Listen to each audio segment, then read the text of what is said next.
네, 오늘 저는 이 말씀 가지고 실패를 통해서 얻는 귀중한 교훈이라고 하는 제목을 가지고 하나님 말씀을 증거하겠습니다. 한 연구에 보니까 매년 2%의 곤충이 지구상에서 사라진다고 합니다. 이렇게 하다가는 100년이 지나면 곤충을 볼 수 없게 될지도 모른다는 우려의 소리가 있습니다. 왜냐하면 곤충이 없다면 자연도 또 우리도 위험에 처할 수 있기 때문에 그렇습니다. 그래서 우리가 여러 가지로 준비를 잘 해야 되겠죠. 우리가 가끔 보면은 지구 기후에 대한 회의를 하는 거 보게 되면 다 그와 같은 연관이 있기 때문에 그런 회의를 하는 것입니다. 왜냐하면 앞으로 50년 뒤에 또 100년 뒤에 우리 후손들도 이 땅을 살아갈 동안에 어려움이 없도록 하기 위한 것이죠. 소 잃고 외양간 고치지 말고 소 잃기 전에 외양간을 고쳐야 하는 것입니다. 우리가 성경을 보게 되면 수많은 믿음의 사람들의 발자취들이 나오지 않습니까? 그 많은 사람들을 통해서 우리는 뭘 배워야 되겠습니까? 그들의 좋은 점도 배워야 되고 또 그들의 잘못된 점들을 통해서도 우리가 영적으로 교훈을 받아야 하는 것입니다. 언제 넘어졌고 왜 넘어졌는가를 우리가 잘 알아야 합니다. 그리고 넘어졌다면 그리고 다시 어떻게 일어날 수 있었는가도 우리가 영적으로 교훈을 삼아야 하는 것입니다. 왜 그런가 하면 우리 그리스도인에게는 실패는 끝이 아니라는 것입니다. 오히려 그 실패 가운데 하나님의 놀라운 은혜의 반전이 있기 때문에 그렇습니다. 오늘 본문에 나오는 여호사밧이 바로 그런 인물인데요. 비록 아람과의 전쟁에서는 패하였지만 그것을 통해서 여호사밧에게 또 우리가 저와 여러분들이 주시는 영적인 메시지가 있다는 것입니다. 그 첫 번째는 하나님께서는 자기 백성을 끝까지 사랑하신다는 것입니다. 1절 말씀 다시 보시게 되면 유다 왕 여호사밧이 평안히 예루살렘에 돌아와서 그의 궁으로 들어가니라 라고 했습니다. 역대하 18장 앞장을 보게 되면 여호사밧이 아합과 동맹을 해서 전쟁을 하게 되는데요. 여호사밧은 아합과 함께 아람과의 전쟁에서 패하여 아합은 그 전쟁에 죽게 되고 이제 여호사밧은 궁으로 돌아옵니다. 그런데 표현이 놀랍지 않습니까? 전쟁에서 지고 왔는데 여호사밧을 뭐라 표현합니까? 평안히 돌아왔다고 했습니다. 전쟁에 졌는데 어떻게 평안히 돌아올 수 있었겠습니까? 뭔가 언밸런스 같지 않습니까? 여호사밧을 보게 되면 여호사밧이 하나님의 축복을 참 엄청나게 받았습니다. 부귀와 영광이 크게 달했습니다. 그럴 때 아합 가문과 혼인함으로 아합 가문과 인적 관계, 사돈 관계가 돼버리는 거예요. 그게 무슨 말이냐면 자신의 아들이었던 요람과 아합의 딸인 아달랴와 정략 결혼을 하게 만들었습니다. 그리고 얼마 뒤에 아합은 아람 나라에 빼앗겼던 길랏 라못을 탈환하기 위해서 전쟁을 준비하고 있었는데 그때 아합은 여호사밧에게 그 땅을 치기를 권했다는 거예요. 이 여호사밧은 아합의 제의를 거절하지 못하고 전쟁에 함께 참석하게 되었습니다. 그가 전쟁에 임하기 전에 미가야 선지자가 전쟁이 여호와의 뜻이 아님을 분명히 밝혔음에도 불구하고 아합과 여호사밧은 길랏 라못을 탈환하기 위한 그래서 아람과 전쟁을 벌였습니다. 전쟁에 보게 되면 아합의 정말 기가 막힌 꼼수가 나와요. 그게 뭐냐면 자신은 왕복을 벗고 변장을 하고 전쟁에 나가고 여호사밧에게는 그냥 왕복을 입고 전쟁에 나가라는 거예요. 아니 왕복을 벗으려면 다 벗어야지. 자기는 왕복을 벗고 전쟁에 나가고 여호사밧은 그냥 나가라는 거예요. 왕복을 입고.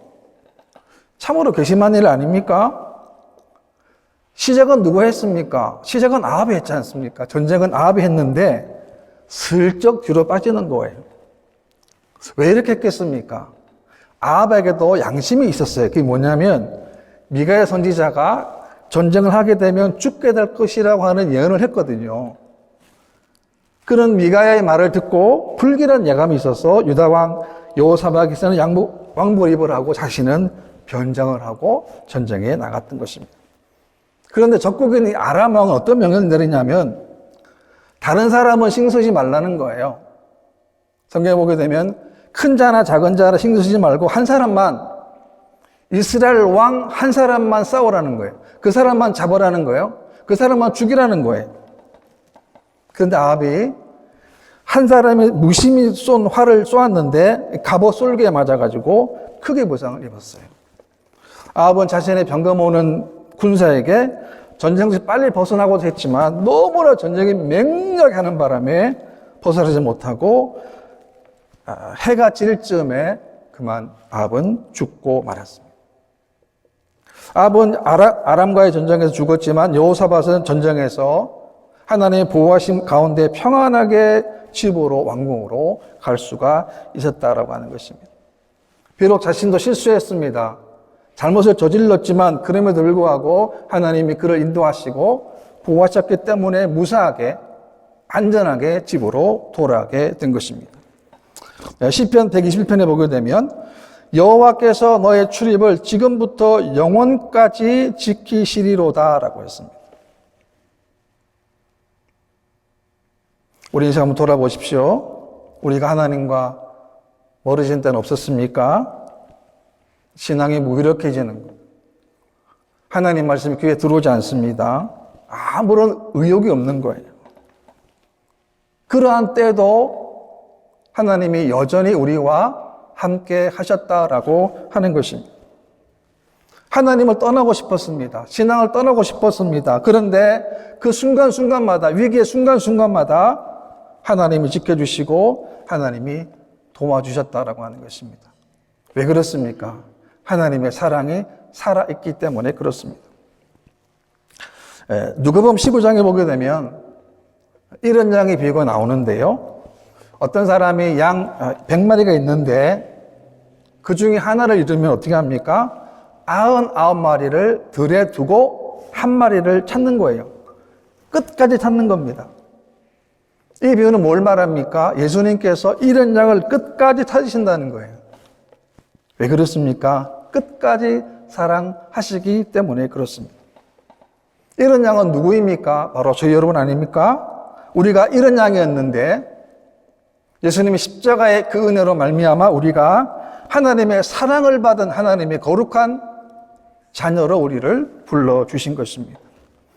하나님이 우리를 사랑하시는 그 사랑을 우리가 날마다 체험하고 날마다 묵상하고 날마다 바라보는 삶을 우리가 살아야 되는 것입니다. 왜 하나님의 사랑이 위대합니까? 다른 게 아닙니다. 하나님의 사랑은 우리의 죄와 허물을 덮어주기 때문에 그렇습니다.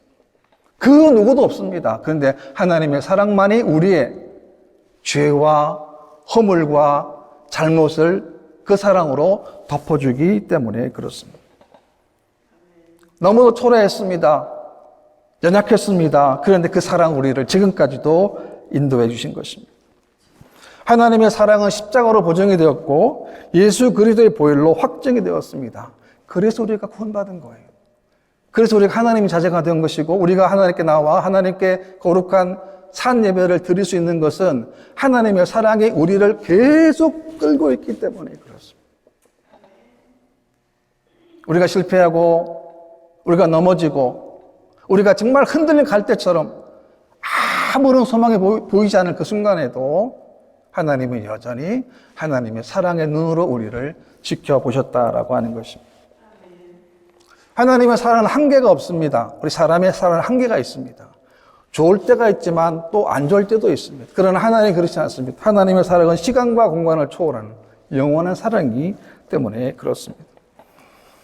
요한복음 10년 말씀 보게 되면 세상에 있는 자기 사람들을 사랑하시되 끝까지 사랑하시니라 라고 했습니다. 그래서 우리는 이 주일 예배는 뭐냐면 한 주간 동안의 하나님의 사랑을 기억하고 감사하는 거예요. 한 주간 동안에 168시간을 우리가 보내왔는데 그 순간순간마다 하나님이 우리를 돌보아 주셨고 도와주셨고 함께 해주셨고 은혜해 주셨다는 사실을 기억하고 하나님께 감사하는 시간이 뭡니까? 바로 예배라고 하는 것입니다. 우리가 잘 아는 복음성 가사 가운데 이런 게 있습니다. 하나님 한 번도 나를 실망시킨 적 없으시고 언제나 공평과 은혜로 나를 지키셨네. 지나온 모든 세월들 돌아보아도 그 어느 것 하나 주의 손길 안 미친 것 전혀 없다는 거예요. 모든 순간순간이 하나님이 우리를 도와주시고 모든 순간순간이 하나님이 우리와 함께 하셨다라는 거예요. 그래서 가사를 보게 되면 오 신실하신 주, 오 신실하신 주, 내 너를 떠나지도 않으리라, 내 너를 버리지도 않으리라 약속하시던 주님, 그 약속을 지키사 이후로도 영원토록 나를 지키시리라 확신하네라는 가사예요. 왜 확신할 수 있습니까? 그것이 바로 하나님의 사랑이기 때문에 그렇습니다. 그 다음에 두 번째는 선지자의 책망을 수용하는 여호사밧을 볼 수 있는데요. 지도자의 덕목 가운데 정말 중요한 것은 자신의 실수나 잘못에 대해서 변명하거나 핑계대지 않는 것입니다. 그게 무슨 말입니까? 솔직하게 자신의 실수나 과오를 인정하고 용서를 구하는 것이 지도자의 자세라는 것입니다. 여호사밧을 보게 되면 인간적으로는 정말 유능함을 갖춘 왕이었어요. 정치적으로도 또 군사적으로도 손색이 없을 정도의 유능한 왕이었습니다. 그런데 더 놀라운 것은, 더 훌륭한 게 뭐냐면 자신의 실수를 인정하고 죄에서 돌이키는 참다운 회개를 한 사람이라고 하는 것입니다. 여호사밧이 아합과의 동맹으로 인해서 아람과의 전투에서 패배하고 돌아왔지 않습니까? 여호사밧이 전쟁에 졌습니다. 악한 아합과 손을 잡았기 때문에 질 수밖에 없었죠. 여호사밧은 민족의 화합이라고 하는 명목화의 아합과 손을 잡았지만 그 빌미가 결국에는 뭐가 됩니까? 전쟁에서 피하게 되는 비참한 결과를 맞이하게 된 것이죠. 전쟁에 돌아왔잖아요. 근데 하나님의 간섭이 있습니다. 그게 뭐냐면 선견자 예후가 여호사밧을 책망을 하는 거예요. 2절 말씀 보시게 되면 하나님의 아들 선견자 예후가 나가서 여호사밧 왕을 맞아 이르되 왕이 약한 자를 돕고 여호와를 미워하는 자들을 살아하는 것이 옳으니까 그러므로 여호와께로부터 진노하심이 왕에게 임하리이다 라고 했습니다. 이 선지자 예후는 누구냐 하면 선지자 하나니의 아들인데요. 그의 아버지도 유다와 아사에게 하나님 말씀을 전하고 투옥된 사람이에요. 그러니까 자신의 아버지도 정말 강직했던 분이에요. 그래서 이 예후가 여호사밧에게 잘못을 책망하는 거예요. 여기 악한 자는 누굴 말하겠습니까? 아합입니다. 아합. 그러니까 여호사밧이 악한 아합을 도운 일에 대하여 책망한 것입니다. 그러니까 악한 자의 악한 일을 도와주는 것은 악한 일의 공범이 된다는 것을 책망하고 지적하는 것입니다. 그래서 제가 여러 번 말씀드리지만 사람도 잘 사귀어야 됩니다. 사람 잘 가려야 합니다. 좋은 사람을 사귀어야 합니다. 믿음의 동역자들을 많이 만나야 합니다.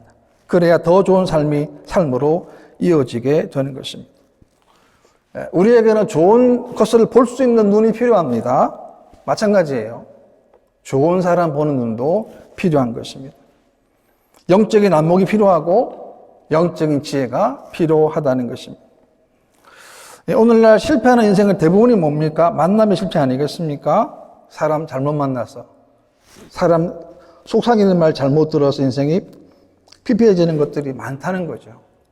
그럼 어떻게 하면 분별할 수 있습니까? 그것은 항상 말씀이라는 기준에 대입을 해보면 된다는 것입니다.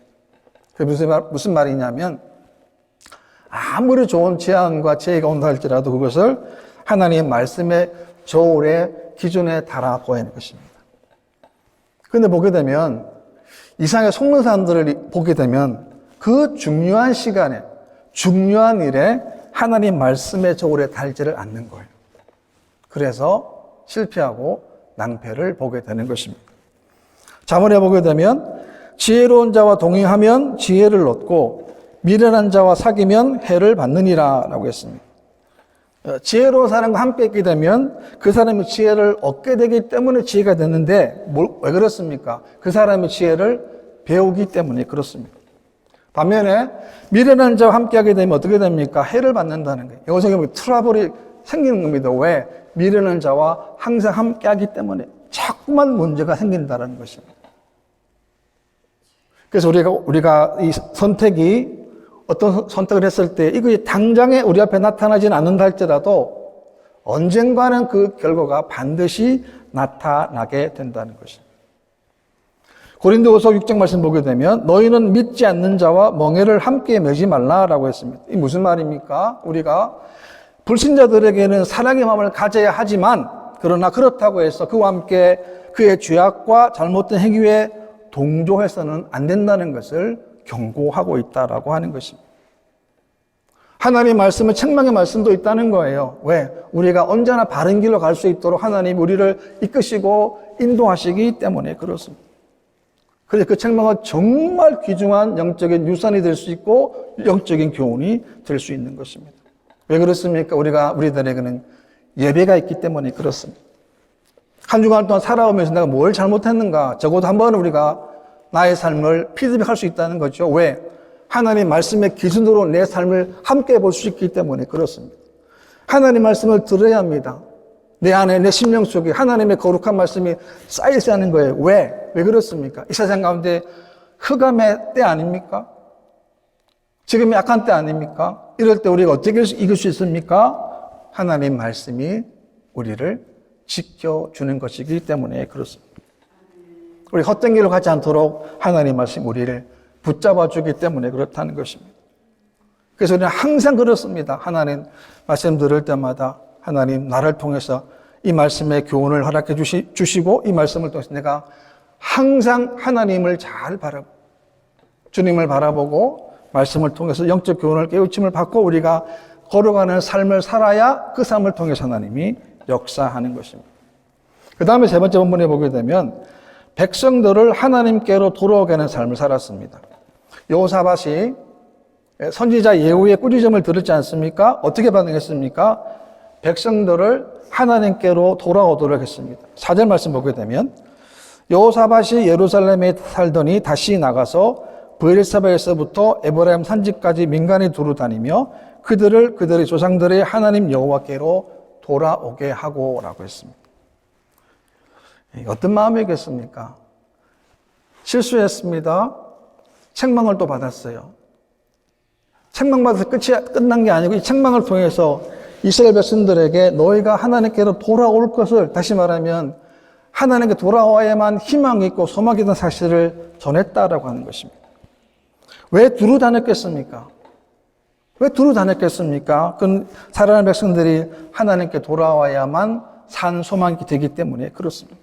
아니면 끝없이 세상의 유혹에 우상에 미혹당할 수 있기 때문에 그렇습니다. 너희는 하나님 한 분만 섬기라는 거예요. 그렇습니다. 우리도 마찬가지 아니겠습니까? 우리가 날마다 하나님 앞에 서 있는 믿음의 태도가 필요한 것입니다. 우리가 하나님께 돌아가면 살 수 있습니다. 회복이 됩니다. 다시금 전능자의 축복이 시작되는 거예요. 왜? 하나님 그렇게 하시기 때문에 그렇습니다. 욥기 22장 말씀 보게 되면 너는 하나님과 화목하고 평안하라. 그리하면 복이 내게 임하리라 라고 했습니다. 우리의 모든 것은 하나님께로부터 시작되는 거예요. 우리의 생명, 우리의 모든 물질의 축복, 건강도, 지혜도 하나님으로부터 부여받은 거예요. 그리고 하나님 부르시면 어떻습니까? 전부 두고 하나님께도 가는 거 아닙니까? 그러니까 하나님이 주시지 않는 것이 없다는 거예요. 그런 조건이 있습니다. 하나님의 축복이 되려면 하나님과의 관계가 화목해야 돼요. 화목해야 합니다. 우리가 어떻게 화목할 수 있습니까? 성경 보게 되면 청하건대 너는 하나님의 입에서 교훈을 받고 하나님 말씀을 내 마음에 두라는 거예요. 그러니까 하나님 화목하려면 어떻게 됩니까? 하나님 입에서 나오는 교훈을 받으라는 것입니다. 우리가 주일 설교, 새벽 기도, 또 여러 말씀을 들을 때마다 그것을 나에게 주시는 말씀으로 받으라는 거예요. 하나님이 나에게 주시는 말씀으로, 내 생활 가운데 주신 말씀으로 받고, 그리고 하나님 말씀을 내 마음에 두라는 거예요. 내 마음속에. 내 마음에 간직하라는 거예요. 그러니까 내가 흔들리지 않습니다. 요동하지 않습니다. 왜? 하나님 말씀으로 내 자신이 무장했기 때문에 그렇습니다. 또 하나는 뭐냐면 내가 만일 전능자에게로 돌아가면 내가 지음을 받을 것이며 또 내 장막에서 불의를 멀리하리라 라는 거예요. 불의를 멀리 버리라는 거예요. 불의한 생각이나 불의한 행동 떠나라는 겁니다. 그리고 또 하나 중요한 것은 뭐냐면 불의한 사람을 떠나라라는 것입니다. 그것이 뭡니까? 내가 사는 길이에요. 불의한 행동, 불의한 생각, 불의한 사람이 있어서는 하나님과 결코 화목할 수가 없는 거예요. 누가 경험했습니까? 요셉이 경험했지 않습니까? 아합과의 전쟁에 각인 갔는데 전쟁에 패하고 말았지 않습니까? 그렇습니다. 이것이 바로 하나님과 화목할 수 있다라고 하는 것입니다. 그러니까 여호사밧은 자신의 실수를 계기로 해서 더욱더 심기일전해서 하나님 앞에 다시금 설 수 있는 믿음의 용장이 될 수 있었던 것입니다. 5절 말씀 보게 되면 또 유다 온 나라의 견고한 성읍에 재판관을 세우되 성읍마다 있게 하고 라고 했습니다. 그게 뭘 했다는 겁니까? 지금 여호사밧이 재판관들을 세워가지고 하나님 말씀이 잘 지켜지고 있는가를 그들에게 살피도록 한 것입니다. 그러니까 여호사밧은 비록 예후의 책망을 듣기는 들었지만 그러나 이걸 통해서 하나님과 더 가까워졌다는 것을 보여주는 것인데요. 7절 말씀에도 보게 되면 그런즉 너희는 여호와를 두려워하는 마음으로 삼가 행하라. 우리 하나님 여호와께서는 불의함도 없으시고 치우침도 없으시고 뇌물을 받는 일도 없으시니라 하니라 라고 했습니다. 지금 여호사밧이 강조한 게 뭡니까? 너희가 스스로 삼가라는, 스스로 조심하라는 거예요. 그리고 덧붙이는 것이 있는데 하나님께는 불의함도 치우침도 없으시고 뇌물을 받는 일도 없으시다라고 했습니다. 무슨 말입니까? 그만큼 재판할 때, 판정할 때는 공평정대하게 재판할 것을 말씀하고 있는 것입니다. 그러니까 하나를 들었는데 지금 여호사밧은 10개, 20개를 깨우친 거예요. 이게 하나님의 실패를 통해서 얻게 되는 귀중한 교훈이 되고 귀중한 유산이 될 수 있는 것입니다. 예레미야 18장에 보게 되면 하나님께서 예레미야를 토기장의 집으로 보내시는데요.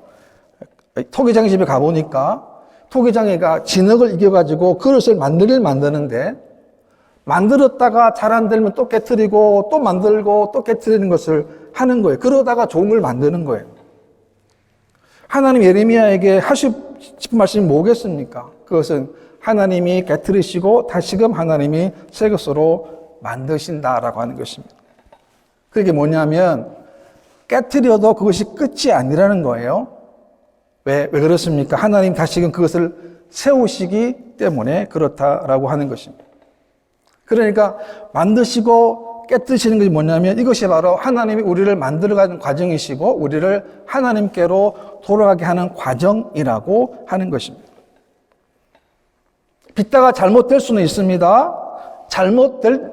될 수는 있어도 그러나 다시금 처음부터 주인이 의도한 대로 주인이 만들어 가신다라고 하는 것입니다.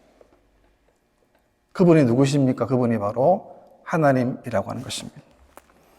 하나님 우리들에게 시련과 고통을 통해서라도 기었고 하나님께로 돌아오게 하시는 것입니다. 그것이 실패의 순간이든 승리의 순간이든 내 삶의 순간 어떤 순간에서도 하나님 우리가 하나님께로 돌아오기를 원하시는 것입니다. 우리가 때로 세상 살면서도 아무것도 안 보일 때가 있습니다. 절망의 나락에 떨어질 때가 있다는 것입니다. 그 순간에 하나님이 일하시는 줄 믿으시기를 바랍니다. 왜 그렇습니까? 내 경험과 내 식을 다 내려놓았기 때문에 그렇습니다. 그러니까 하나님은 우리의 실수까지도 손용하십니다.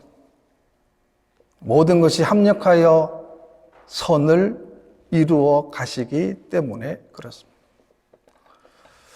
우리가 살아갈 동안에 가만히 보게 되면 우리가 위험한 순간순간을 우리가 경험했을 때 도무지 안 보이는 정말 절벽 같은 그 순간에서도 하나님이 우리를 붙잡아 주셨어요. 또 절벽을 또 만났습니다. 그래서 하나님 또 붙잡아 주셨습니다. 왜 그랬습니까? 우리가 하나님의 자녀이고 우리가 하나님의 은혜를 받을 수 있는 귀중한 하나님의 백성들이기 때문에 그렇습니다. 우리가 2022년도 새해를 맞이했습니다. 벌써 5월 달입니다. 우리가 첫 주에 생각했던 우리의 마음의 다짐이 지금 어떤지 한번 여러분 뒤돌아보십시오. 혹시 내 생각과 내 마음과 내 비전, 내 꿈들이 어디에 있는가? 내 인생의 목표가 어딘가를 다시 한번 생각해 보시기 바랍니다. 저는 여러분들이 우리 인생의 생각의 모든 것들은 하나님께로 돌아와야만 승리할 줄 믿습니다. 이런 믿음으로 승리하는 여러분 되시기를 주님의 이름으로 축원합니다.